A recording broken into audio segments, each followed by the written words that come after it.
Yun. Oh, yan guys. Oh. Yan. Paano ako magkakasignal kung nandun ako sa baba? Kasi ano to eh. 3 parte ng bundok. Oh, yan. Oh. Oh. Lain ang pinapasignalan ko.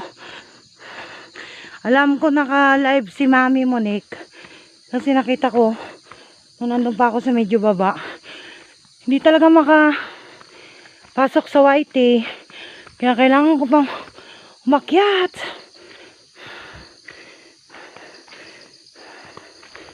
Pero okay lang. Miss ko kasi YT lagi. Oh, yan oh. Oh. Dito na ako guys.